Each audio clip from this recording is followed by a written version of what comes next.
সেরা পুরুষের উপহার বা পুরস্কৃত করা হয়েছে, যার নাম অ্যাডলফ খান। আসলে এগুলো আমরা দেখতে চাই না, কিন্তু যেহেতু বর্তমান সোশ্যাল মিডিয়ার সুবাদে দৃষ্টি আকর্ষিত হয়, তো এই বিষয়টা একটু বলতে চাই যে আসলে কোরআন হাদিস দ্বারা কি বোঝা যায়। যে সমস্ত পুরুষরা মেয়েদের সাথে সাদৃশ্যতা অবলম্বন করবে, অথবা কোনো মেয়েরা যদি পুরুষদের সাথে সাদৃশ্যতা অবলম্বন করে, কোরআন হাদিসের দৃষ্টিতে এটা কতটুকু সমর্থিত। আমি আপনাদের সামনে একটি হাদিস বলতে চাই, যে হাদিস দ্বারা আমরা বুঝতে পারি যে কোনো পুরুষের জন্য কোনো নারীর সাথে সাদৃশ্যতা অবলম্বন করা কোনো দিক থেকে জায়েজ নেই। চুলের দিক থেকে জায়েজ নেই, চেহারার দিক থেকে জায়েজ নেই, এরকম সাজসজ্জার দিক থেকে জায়েজ নেই, পোশাক পরিচ্ছেদের দিক থেকে জায়েজ নেই, অথবা অঙ্গভঙ্গির দৃষ্টিতেও জায়েজ নেই, কথাবার্তার মাধ্যমেও সাদৃশ্যতা অবলম্বন করা কোনোভাবেই জায়েজ নেই।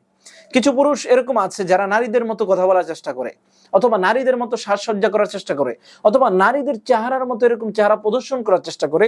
দেখেন আল্লাহ রাসূল সাল্লাল্লাহু আলাইহি ওয়াসাল্লাম কি বলেছেন, লাআনা রাসূলুল্লাহ সাল্লাল্লাহু আলাইহি ওয়াসাল্লাম আল মুতাশাব্বিহিনা মিনার রিজাল বিন নিসা। ওই সমস্ত পুরুষদের উপর আল্লাহ রাসূল অভিশপ্ত করেছেন, অভিশাপ দিয়েছেন, যেই পুরুষরা নারীদের সাথে সাদৃশ্যতা রাখে। নারীরা যেরকম পোশাক পরে, পুরুষরা এরকম পোশাক পরে।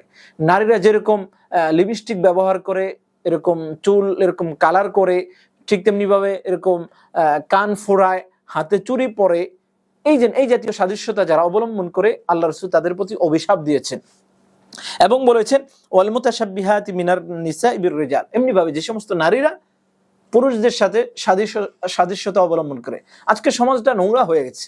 নারীরা এখন শার্ট প্যান্ট ইত্যাদি পরাকে পছন্দ করে এবং এটাকে তারা স্মার্ট মনে করে। তারা মনে করে যে যুগের সাথে তাল মিলিয়ে চলাই এটাই হচ্ছে মনে হয় দুনিয়া।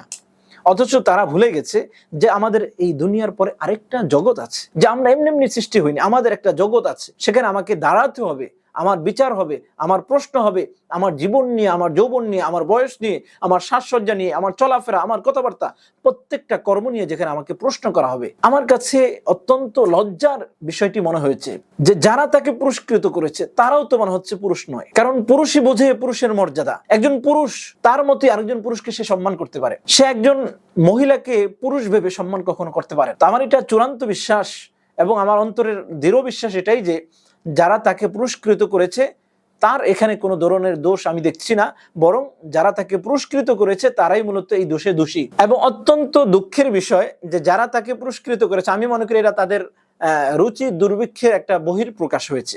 তাদের রুচি ঠিক নেই, তারা পুরুষকে পুরুষ হিসেবে জানে না, তারা মহিলাকে মহিলা হিসেবে জানে না।